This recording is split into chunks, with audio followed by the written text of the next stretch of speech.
pada berikutnya, kita ini akan membahas dua hal.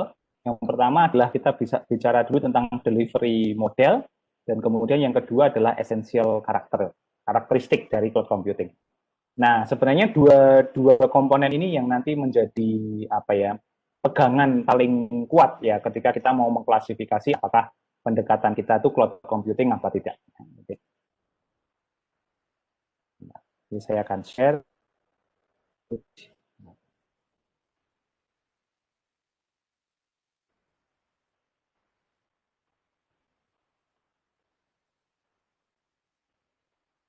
Ya, oke.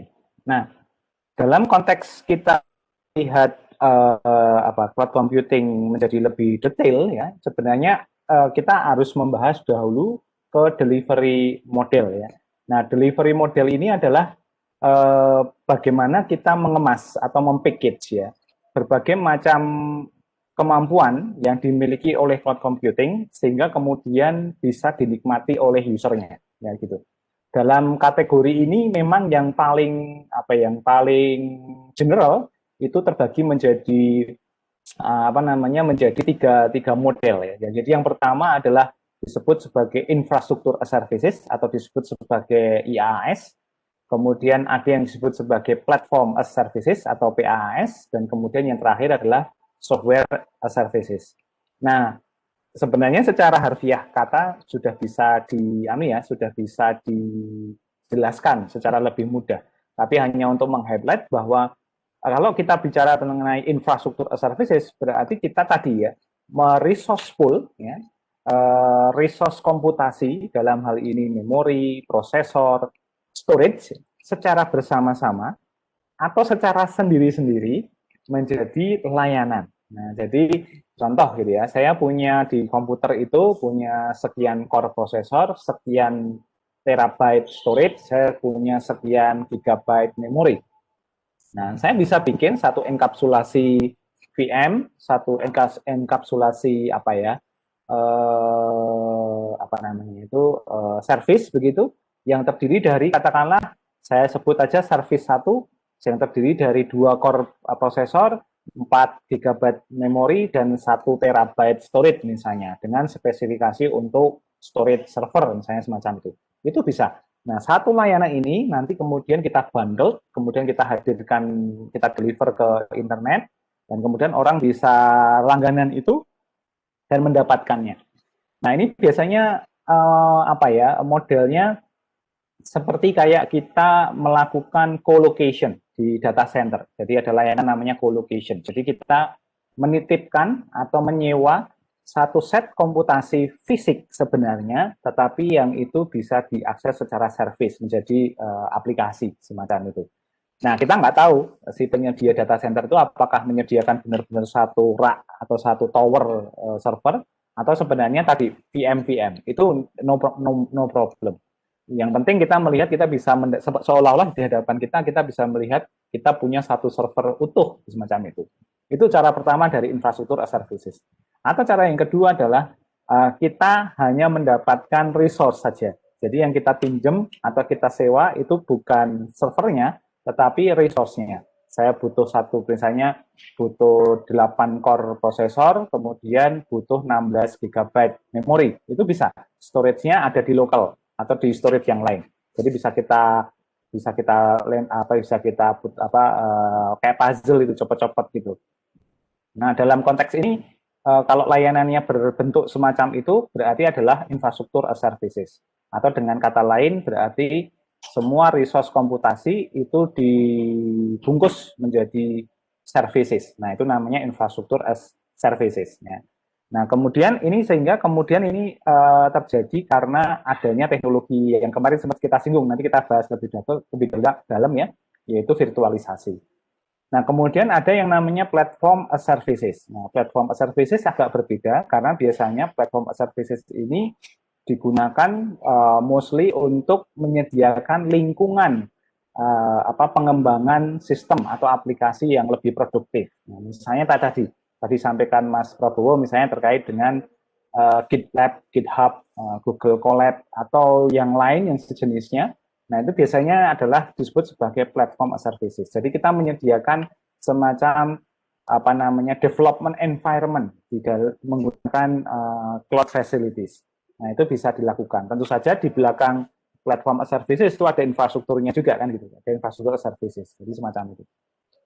Nah, yang paling mudah adalah software as services. Nah, ini biasanya memang sudah dalam bentuk software seperti kita mengakses aplikasi atau sistem informasi yang itu digunakan untuk menyelesaikan permasalahan tertentu. Sehingga si organisasi atau si company itu tidak perlu harus membangun sistem informasi atau aplikasinya sendiri. Nah, contohnya kalau kita di UGM ya kualitas Gmail gitu ya, itu mostly kita nggak perlu bangun, jadi karena sudah disediakan oleh Google dan kita berlangganan ke dia. Misalnya kayak gitu. Nah, pertanyaannya adalah apakah delivery model itu apa istilahnya apakah delivery model itu hanya seperti ini? Nah, ternyata tidak. Jadi kemudian ini berkembang. Ada yang menyebutkan database services itu juga ada begitu. Nah, kemudian ada juga yang menyebutkan apa namanya itu storage services itu juga ada. Nah, kemudian kemarin muncul karena ini masanya IoT, kemudian muncul everything as services ya, pakai X gitu, XaaS gitu, dan itu juga sangat mungkin terjadi. Nah, jadi ini hanya delivery model dan secara umum orang hanya disebutkan 3 ini, infrastruktur, platform, dan software services. Tapi secara perkembangan kadang orang atau industri kemudian menyebutkan spesifik ya. Jadi misalnya kayak tadi database as services atau storage as services, computation as services, atau mungkin sampai yang Internet of Things as services dan seterusnya. Jadi akan sangat-sangat berbeda. Sekali lagi sebenarnya 2 delivery model ini menjadi fondasi ya, dasar untuk melihat mengkategorikan di mana pendekatan atau metode yang selama ini dikembangkan itu berada begitu.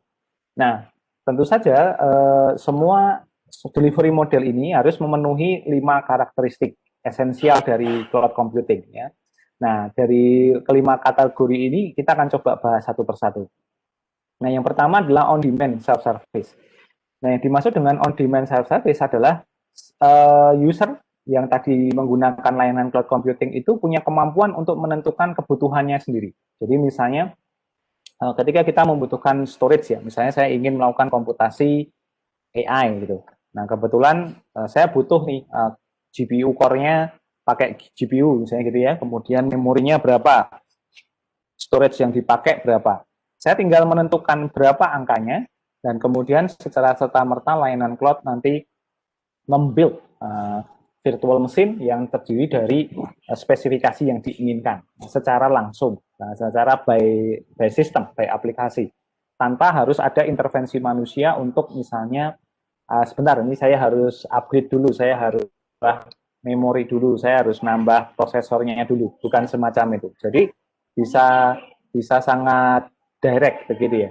Jadi makanya kalau kita lihat misalnya pernah pakai AWS, misalnya Amazon, Alibaba, atau mungkin Google Cloud, semuanya kita hanya dihadapkan pada tampilan web base, kemudian kita memasukkan beberapa parameter yang kita inginkan, nanti otomatis kemudian akan di-generate menjadi layanan yang akan diberikan kepada kita. Nah, ini termasuk juga yang ini di platform. Jadi misalnya saya punya project untuk pengembangan aplikasi web base misalnya, saya butuh environment Python, saya butuh environment menggunakan MongoDB, kemudian saya butuh menggunakan Kafka, menggunakan Flume, saya tinggal panggil, orkestrasi, semuanya berbasis web, kemudian sudah bisa jalan. Nanti yang mengurus konfigurasi, setting up, dan seterusnya itu adalah sudah by service dari cloud provider-nya. Nah, ini menjadi salah satu ciri khas dari on-demand self-service. Nah, pertanyaannya adalah, apakah tadi pertanyaan beberapa aplikasi sejenis yang itu apakah dia memiliki itu tadi ciri khas on demand ini ya, apalagi yang software ya, software service itu juga semacam itu. Jadi kita hanya tinggal login, autentifikasi, kita diizinkan oleh autentikasi, ya sudah kita akan mendapatkan privilege untuk mengakses semua layanan yang ada di situ. Nah, ini inti dari on-demand service adalah itu. Jadi user yang mendirikan atau user define the service. Jadi itu yang paling penting. Nah, kemudian yang berikutnya adalah karakteristik rapid elasticity. Nah, ini ada dua ya, rapid sama elasticity. Nah, saya akan bicara dulu yang elasticity. Elasticity itu apa maknanya? Definisinya adalah kemampuan dari resource untuk menyesuaikan. Menyesuaikan itu bisa nambah, bisa kurang, sesuai dengan pattern atau pola dari transaksi atau load yang berjalan saat ini. Nah, jadi tanpa harus menunggu apa ya istilahnya itu kapasitas maksimumnya tercapai, sehingga kalau kapasitas tercapai kemudian terjadi error begitu, itu kita sudah bisa mengantisipasi bahwa oke, ini trennya akan naik nih, otomatis nanti resource yang diberikan langsung nambah secara otomatis. Nah, otomatisnya ini yang disebut sebagai rapid itu karena interaksinya bisa sangat cepat. Nah, ini sehingga akan membutuhkan teknologi-teknologi yang sifatnya itu harus load balancing, ya kan, kemudian ada apa namanya itu resource management yang baik dan seterusnya. Nah, jadi untuk mengejar rapid elasticity. Nah, sebenarnya yang menjadi apa istilahnya itu jantungnya ya, atau pola inti atau pola penting dari cloud computing adalah elasticity-nya ini. Jadi kalau kita pakai data center sendiri yang sifatnya fisik, kalau lagi apa peak-peaknya yang terjadi ya kita harus pergi dulu ke toko komputer untuk beli kan begitu. Sehingga nanti kalaupun mau dipasang nggak bisa langsung pasang, kita harus matiin dulu servisnya baru kita bisa pasang. Nah, elasticity-nya semacam itu. Dan biasanya yang rapid elasticity ini biasanya sudah ada namanya self configuration algorithm. Jadi bagaimana dia bisa melakukan konfigurasi secara otomatis dengan dirinya sendiri ketika menghadapi situasi atau beberapa situasi yang harus dihadapi. Nah, jadi ini yang menjadi poin ya dari rapid elasticity. Kemudian yang ketiga adalah measure service. Nah, measure service itu semua layanan, ya semua transaksi atau eksekusi pekerjaan dari cloud computing itu bisa diukur level service levelnya atau quality of service-nya. Nah, maka di cloud computing memang masih lazim menggunakan parameter QoS sebagai parameter kinerja inti dari cloud computing. Ya. Nah, jadi misalnya network latensinya berapa tinggi, kemudian network speed-nya berapa cepat, kemudian apakah apa tuh seperti hukum AMDAL itu ketika udah masuk ke peak kemudian grafiknya akan mendatar atau jangan-jangan malah jatuh ke bawah. Nah, ini menjadi salah satu yang menjadi fokus dari measure service ya. Nah, kemudian yang berikutnya di ubiquitous network access, nah ini adalah kita bisa mengaksesnya itu dengan apa ya bahasanya, ubiquitous itu seperti ini ya, lossless network gitu ya. Tidak harus kita punya sambungan saluran langsung yang sangat khusus ya. Biasanya dulu kalau kita mau akses fasilitas di data center, kita harus pakai secure access dedicated, misalnya pakai VPN atau mungkin pakai sejenisnya. Nah, itu sekarang kita bisa menggunakan internet apapun, yang penting kita punya internet akses, kemudian itu sudah bisa digunakan untuk mengakses tersebut. Dan itu akan sangat memudahkan sekali. Nah, kemudian yang berikutnya adalah location independent resource pooling. Nah, ini bagian belakang dari cloud computing. Jadi mungkin pernah mendengar misalnya kayak Amazon atau mungkin kayak Google Cloud itu berlomba-lomba untuk membangun data center di region di dunia. Si AWS itu punya sekitar 165 region di seluruh dunia. Nah, kemudian mereka juga punya zone, virtual zone-nya juga ada dan segala macam. Nah, itu digunakan untuk kita bisa kayak punya resource pooling. Nah, jadi kayak negara kita ya, resource poolingnya ya Sumatera, Kalimantan, Jawa, segala macam. Tapi niatnya untuk balancing. Ketika satu resource pooling down, itu tidak akan mendownkan semua service, tapi bisa dibalance oleh resource yang lain. Ya, model bejana berhubungan lah ya, jadi rata semua. Nah, itu adalah independent resource pooling. Pentingnya untuk apa? Untuk memastikan cloud computing itu punya kecukupan resource, tidak pernah kehabisan. Di node 1 misalnya di Sumatera misalnya gitu ya, itu kita kehabisan maka kita bisa pinjam yang Jawa yang lagi idle, atau kita bisa pinjam Papua dan seterusnya. Jadi mostly memang cloud computing itu di belakang fasilitas data centernya tidak mungkin di satu tempat gitu. Kalaupun di satu tempat pasti di dalamnya itu di split atau dipisah-pisah menjadi resource pooling agar terjadi balancingnya tadi. Nah, itu yang menjadi ciri khas ya, atau sesuatu yang sangat penting yang harus kita pahami bahwa delivery model dan karakteristik esensial ini menjadi sangat penting ya begitu.